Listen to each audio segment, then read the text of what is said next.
வணக்கம் நண்பர்களே. தமிழ் மொழி வழியில் ஜப்பானிய மொழிபெயர்ச்சி. இப்ப நம்ம காஞ்சி சீரீஸ்ல இருக்கோம். காஞ்சி சீரீஸ் 5 41ல இருந்து 50 வரைக்குமான காஞ்சிஸ். கடைசியில ஸ்கூல் வரைக்கும் ஸ்டூடெண்ட் வரைக்கும் முடிச்சோம். அடுத்து வந்துட்டு அதை தொடர்ச்சியா இப்ப ஸ்கூல்ல இருந்து அப்படியே ஸ்டார்ட் பண்ண போறோம். முதல் 4 சீரீஸ் பார்க்காதவங்க இதுக்கு முன்னாடி இருக்க வீடியோஸை பார்த்துட்டு வாங்க. ஏன்னா காஞ்சி வந்துட்டு நம்ம N5 JLPT N5க்கான ரிலேட்டட் காஞ்சிஸ் மட்டும்தான் இப்ப கொடுக்குறோம். ஒரு 100 காஞ்சிஸ் மட்டும்தான் கொடுக்க போறோம். அதுல ஏற்கனவே நம்ம கிட்டத்தட்ட 30 காஞ்சிகள் முடிச்சாச்சு. பாத்துக்கோங்க. இப்ப நம்ம பார்க்க போறது கக்கோ அப்படின்னா ஸ்கூல். கக்கோ அப்படின்னா ஸ்கூல். ஸ்கூல் காஞ்சி பாத்துக்கிறேங்க. இது எப்படி இருக்குன்னு இது நீங்க எழுதி பார்த்தா மட்டும்தான் வரும். அதுக்கப்புறம் ஃப்ரெண்டு. ஃப்ரெண்டுனா தோமதாச்சி, நண்பன். நண்பர்கள் காஞ்சி பாத்துக்கோங்க. நண்பர்கள் காஞ்சி எப்படி இருக்குன்னு பாத்துக்கிறேங்க. தோமதாச்சி அப்படி ஒரு டீ மாதிரி போட்டு ஒரு இசட். அதுக்கப்புறம் பாத்தீங்கன்னா ரூட். மொத்தம் ரூட்ல ரெண்டு இருக்கு. இது ரெண்டும் ஒரு சில அந்த ஒன்னியோமி குன்னியோமின்னு ரெண்டு ஃபார்ம் இருக்கு. Chinese version, Japanese version. நீங்க ஹிரகனா போடும்போது அதோட ப்ரொனன்சியேஷன் வேற மாதிரி வரும். காஞ்சிக்கு அப்புறம் காஞ்சிக்கு அப்புறம் இன்னொரு காஞ்சி வரும்போது அதோட ப்ரொனன்சியேஷன் வேற மாதிரி வரும். அது உங்களுக்கு வந்து அந்த கம்பைன்டு காஞ்சி நீங்க வரும்போது உங்களுக்கு புரியும் எப்படி எப்படி பேசணும் வைக்கணும். அதுக்கு பிடிஎஃப் ரெடி பண்ண சொல்லியிருக்கேன். கொஞ்சம் ஈஸி டு அண்டர்ஸ்டாண்ட் பிடிஎஃப் ஒன்று இருக்கு. அதை ரெடி பண்ண சொல்லியிருக்கேன். இது ஆஃப்டர் த காஞ்சி சீரிஸ் நாம அதை டெலிகேட் பண்ணுவோம். ஏன்னா நீங்க இப்ப பேசிக் காஞ்சிஸை ஃபர்ஸ்ட் படிச்சிட்டீங்கன்னா கம்பைன்டு காஞ்சி வரும்போது உங்களுக்கு அது ஈஸியா இருக்கு. ஓ இது தனியா வந்தா இப்படிதான் போல, சேர்ந்து வந்தா இப்படிதான் போல. அதனால இப்போதைக்கு இந்த மொத்தம் ரெண்டையுமே பாத்துக்கிறேன். ஓகேவா? ஒன்னு வந்துட்டு இந்த அம்மா காஞ்சி வரணும்ல, அதுக்கு மேல ஒரு இது வர்ற மாதிரி, இன்னொரு ரூட் மரத்து காஞ்சிக்குள்ள ஒரு புக் வர்ற மாதிரி அதை பார்த்துக்கிறேன். நானி என்ன அப்படிங்கிறது. என்ன வாட் அப்படின்னா நான் நானி அப்படின்னு. அதுக்கான காஞ்சி பார்த்துக்கிறேன். அது என்ன கொண்டு போறாரு, தூக்கிட்டு போறாரு அப்படிங்கிற மாதிரி கான்செப்ட்ல இந்த காஞ்சியோட டிசைன், இந்த மெமரைஸ் டிசைன் போட்டிருக்கு. இதை பார்த்துக்கிறேங்க. நானி அப்படின்னு. வெளியே, அவுட் சைடு அப்படின்னா சோதோ. வெளியில, அவுட் சைடு அப்படின்னா சோதோ. வெளியில வெளியில இருக்க காஞ்சி பார்த்துக்கிறேன். இந்த சித்தா காஞ்சி ரிசம்பிள் பண்ணி இங்கிட்ட ஒரு ஒரு பிறை மாதிரி வெளியில இருக்கு அப்படிங்கிற மாதிரி பார்த்துக்கிறேன்.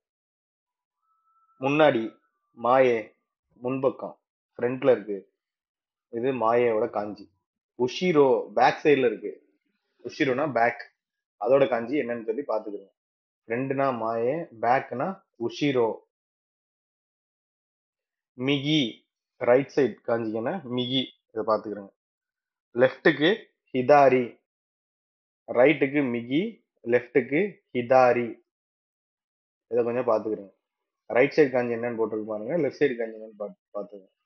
ரைட்டுக்கு மிகி, லெஃப்ட்டுக்கு ஹிதாரி. இப்படி கம்பைண்டா பார்த்தீங்கன்னா கொஞ்சம் ஈஸியா இருக்கும். முன்னாடி பின்னாடி, முன்னாடிக்குள்ள காஞ்சி என்ன, பின்னாடிக்குள்ள காஞ்சி என்ன, ரைட்டு லெஃப்ட் என்ன, வெளியில என்ன அப்படிங்கிற மாதிரி ஞாபகம் வச்சுக்கிறோங்க. இது ரூட்டு. ரூட் இதுக்கான ஒன்னியமி குன்னியமி மாறும், அதுக்கு மாற்றிக்கிறேன்.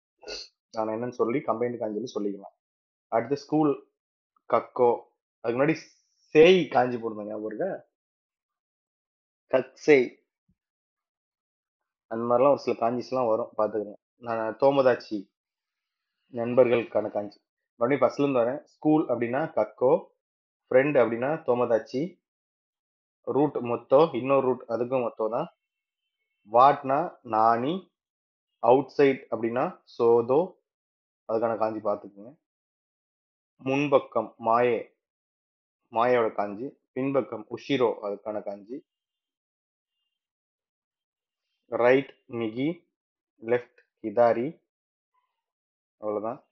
காஞ்சி சீரிஸ் 5 வந்துட்டு நம்ம க்ளோஸ் பண்ணலாம். காஞ்சியில வந்துட்டு சொல்லி கொடுக்கறதுக்குன்னு எதுவும் பெருசா இல்லை. அதனாலதான் உங்களுக்கு நான் டக்கு டக்குன்னு வீடியோஸை போட்டு முடிக்கிறேன். அதை எழுதி பார்க்கறது எப்படி அப்படிங்கிறதையும் நான் நீங்க வந்துட்டு ஒரு ஆப்போட லிங்க் கொடுத்துருக்கேன். அதை ஆண்ட்ராய்ட் டவுன்லோட் பண்ணி அதே நீங்க டிரா பண்ணி பார்க்கலாம், இல்ல நோட்ல எழுதி பார்க்கலாம். அஸ் யூஷுவல் நான் சொல்லிட்டே இருக்கிற மாதிரி தான். அவ்வளவுதான். மற்றபடி ஒன்றும் பெருசா இது பண்றது இல்ல. அதே மாதிரி இன்னொரு ஒரு நற்செய்தியா, நம்மளோட நிறுவனம் ஜப்பான்ல நம்ம தொடங்கி ஆரம்பிச்சோம் இல்லையா, கிட்டத்தட்ட ஒரு ஆண்டு நிறைவு செய்ய போகுது. இப்ப அடுத்த கட்டமா நம்மளோட ஐடி நிறுவனத்தை இன்னொரு நாட்டிலையும் நம்ம தொடங்குறதுக்கு ஆரம்ப நிலையில இருக்கோம். அந்த முழு விவரங்களை உங்களுக்கு நான் அளிக்கிறேன். அதுக்கப்புறம் நம்மளோட நிறுவனத்தோட வீடியோஸ், அதாவது சென்னை அலுவலகம், ஜப்பான் அலுவலகம், ஜப்பானோட பிரான்ச் ஆஃபீஸ் இன்னொரு அலுவலகம், சென்னையில இருக்கிற ட்ரைனிங் சென்டர் அதோட வீடியோ, இப்ப புதுசா எந்த கண்ட்ரில நம்ம பண்ண போறோம் அப்படிங்கிறத நம்ம ஒரு apart from the Japanese classes நம்ம நம்ம ப்ரொஃபஷனல் ஜேர்னி அப்படிங்கிற மாதிரி அதை உங்களுக்கு ஷோ பண்ணணும்னு நான் ஆசைப்படுறேன். ஏன்னா அப்பதான் உங்களுக்கு புரியும், ஜாப்பனீஸ் படிச்சதுனால நம்ம நிறுவனம் எந்த அளவுக்கு வளர்ந்து நிக்குது, ஒரு தனி நபர் நம்ம எப்படி இதை கொண்டு வந்துருக்கோம் அப்படிங்கிறது உங்களுக்கு புரியும். அதுக்காக தான் சொல்றேன், வேற ஒண்ணும் இல்லை. மேலும் உங்களுக்கு வழக்கம் போல இந்த வகுப்புகள் சேர்றதுக்கான விவரங்களுக்கு Japanese class, IT training, certification classes, SSW classes, இந்த மாதிரி விவரங்களுக்கு கீழே இருக்கிற வாட்ஸ்அப் குழுவில் இணைந்து பயன்படுங்கள். அப்படி இல்லைன்னா இந்த ஸ்க்ரீன்ல தெரியுற மெயிலுக்கு அல்லது மொபைல் நம்பருக்கோ வாட்ஸ்அப்புக்கோ நீங்க உங்களோட காலோ மெயிலோ பண்ணி உங்களோட சந்தேகங்களை தீர்த்து கொள்ளலாம். நன்றி நண்பர்களே.